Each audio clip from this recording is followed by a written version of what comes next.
Le Dieu des philosophes est-il le Dieu des prophètes? Préface de la Tadmouriyya. Cet ouvrage que nous présentons au public francophone a l'intérêt de représenter la quintessence de la pensée d'Ibn Taymiyyah, et cela pour deux raisons essentielles. Premièrement, sur le fond, parce qu'il traite de front d'un sujet récurrent dans ses écrits, qui est la polémique autour des noms et attributs divins, qui divisait à son époque les diverses tendances et factions de l'islam. Deuxièmement, sur la forme, parce qu'Ibn Taymiyyah met ici au service de sa thèse tous les procédés rhétoriques et méthodologiques qui lui sont propres et qui font la spécificité de son œuvre. Concernant le fond, on pourrait croire au premier abord que cette querelle sur les noms et attributs est superficielle, que l'enjeu est négligeable.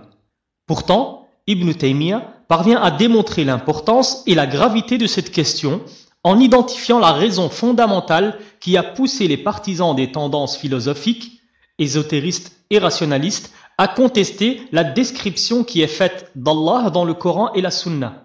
Il s'agit de la théorie des idées de Platon. Bien qu'il ne cite jamais nommément Platon dans ce texte, Ibn Taymiyyah fait bien constamment référence à sa pensée et aux multiples doctrines qui, dans le monde musulman, s'inspiraient de cette école. Pour Platon, le monde réel n'est que la représentation d'un modèle supérieur qui est le monde des idées. Il professait que les idées et les concepts existent réellement et qu'ils sont supérieurs à la réalité sensible, qui n'en est qu'une pâle représentation. Il s'agit de la distinction entre monde visible et monde intelligible. La pensée néoplatonicienne, qui travaillait aussi bien certains courants philosophiques musulmans que le soufisme et le rationalisme des mu'tazilites, pouvait être résumée à ces deux principes. Premièrement, les concepts et les idées ont une existence propre et autonome. Deuxièmement, les idées sont supérieures aux êtres réels. Ibn Taymiyyah conteste toute cette vision et affirme que les concepts ne sont que des constructions de l'esprit et des conventions véhiculées par le langage. La réalité suprême n'est autre que celle des êtres, à commencer par les êtres visibles dans le monde présent, et ce sont les mots et les concepts qui en sont les représentations et non l'inverse.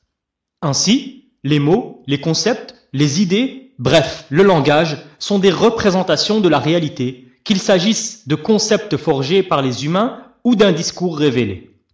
Dès lors, certains langages se conforment au réel, c'est ce que le Coran nomme le vrai, al-haqq. Quand un homme fait concorder en lui réalité et représentation en adhérant à la croyance véridique, il réalise ainsi la guidée, al-huda, c'est-à-dire que la manière dont son esprit conçoit le monde est conforme à la réalité du monde. Mais d'autres langages, c'est-à-dire les discours et croyances mécréantes, prétendent représenter le réel sans s'y conformer. Ces concepts, ces noms, asma, sont alors l'expression du faux, al-batil. C'est le cas des fausses divinités inventées par les hommes, car il ne s'agit que de mots qui ne correspondent à rien dans la réalité. Traduction approximative du Coran.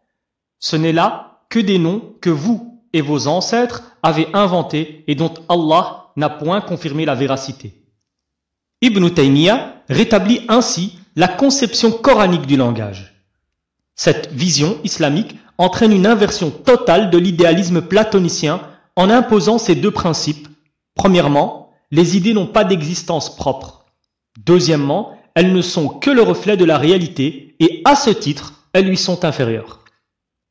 Le génie d'Ibn Taymiyyah est donc d'avoir compris que la vraie ligne de fracture entre philosophie et monothéisme réside dans cette définition de la relation entre réalité et langage, et que cette divergence est à la base de toutes les autres querelles.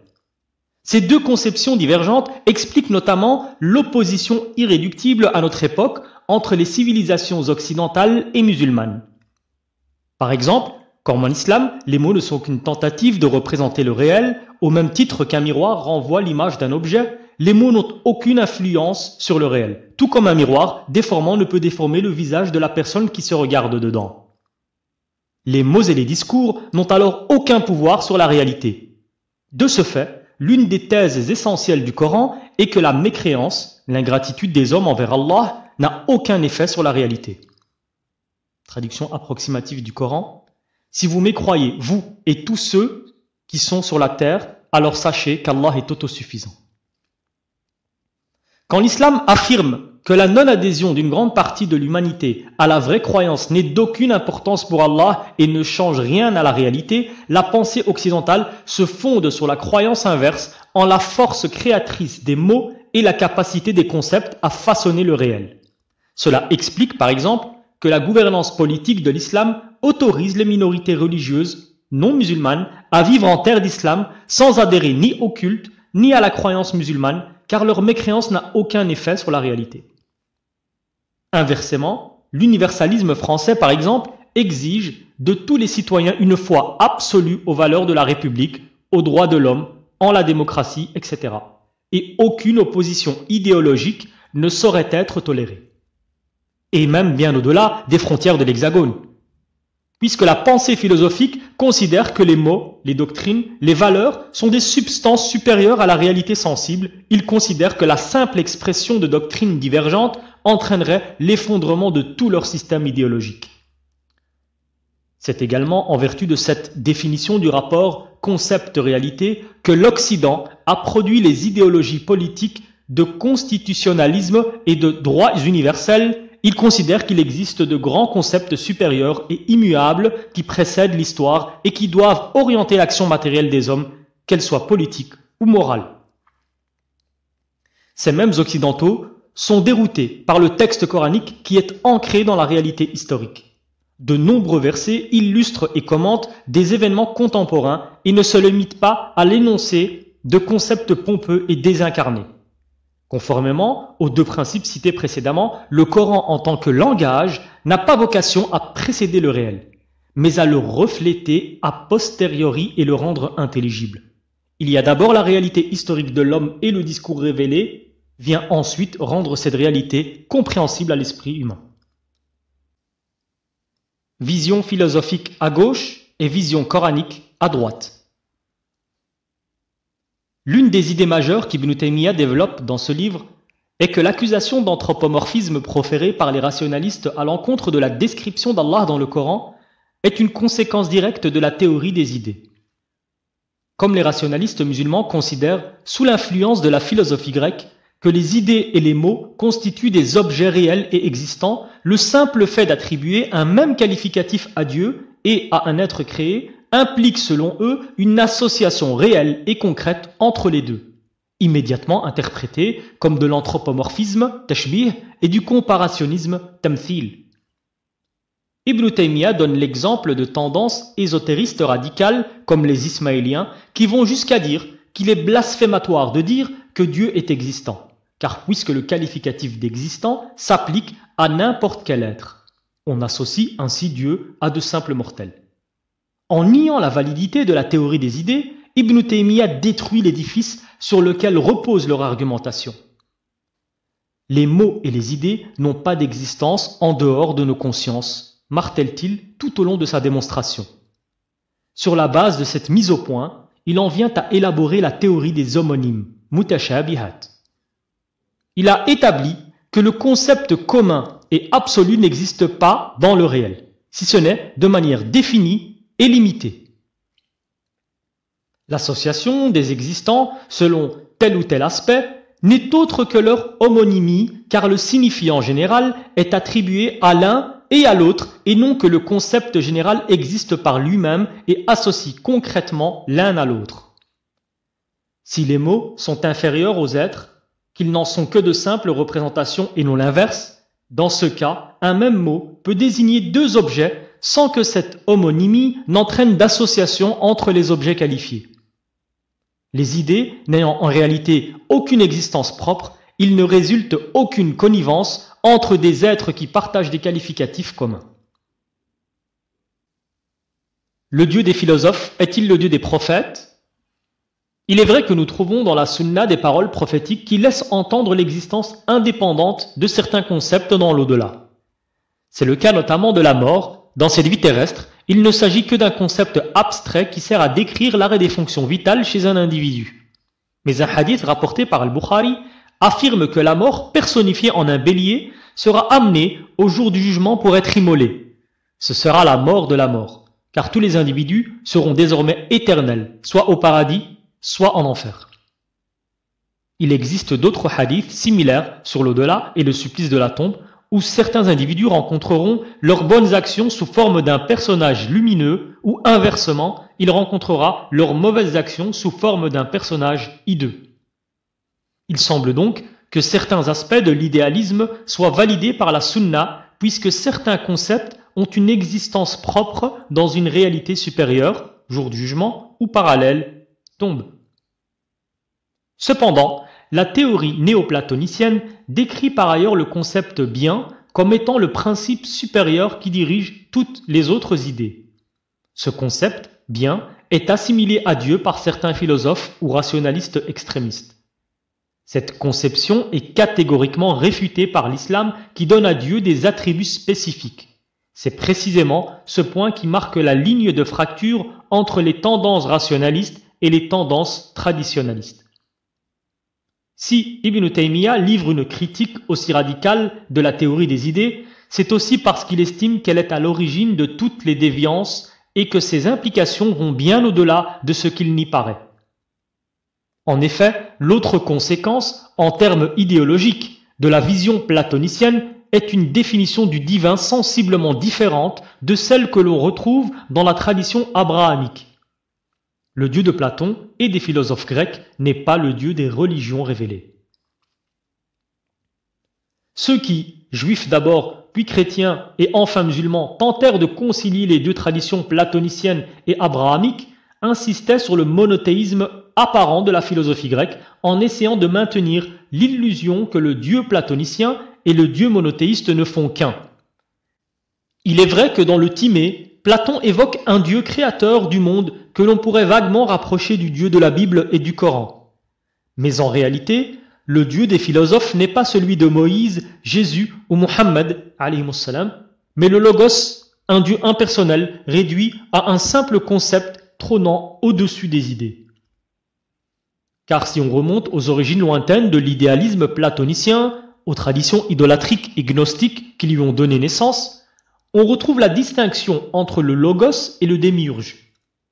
Dans leur vision, puisque les idées sont supérieures au réel, Allah, le Dieu monothéiste créateur des cieux et de la terre, doté de noms et d'attributs qu'ils appellent le démiurge, n'est pas le Dieu suprême, car il est lui-même dirigé par une divinité supérieure qui est le logos, le concept dans sa pure abstraction. Chez Platon, il y a donc d'un côté le Dieu créateur de l'univers, maître du monde matériel, qui façonna le monde à l'image d'un modèle antérieur et éternel, tel que décrit ici dans le Timée. Quand le Père qui l'avait engendré s'aperçut que le monde qu'il avait formé à l'image des dieux éternels se mouvait et vivait, il en fut ravi, et dans sa joie, il pensa à le rendre encore plus semblable à son modèle. Or, comme ce modèle est un animal éternel, il s'efforça de rendre aussi tout cet univers éternel dans la mesure du possible. Et de l'autre, il y a le Dieu suprême, maître du monde supérieur des idées, qui a produit la réalité par émanation et se fait connaître par le processus inverse de dialectique, décrit dans cet extrait de la République. Pour moi, telle est mon opinion. Dans le monde intelligible, l'idée du bien est perçue, la dernière est avec peine. Mais on ne la peut percevoir sans conclure qu'elle est la cause de tout ce qu'il y a de droit et de beau en toute chose. Qu'elle a, dans le monde visible, engendré la lumière et le souverain de la lumière. Que dans le monde intelligible, c'est elle-même qui est souveraine et dispense la vérité de l'intelligence. Fin de citation. Cette distinction entre le Dieu philosophique et le Créateur est de ce fait inséparable de la théorie des idées.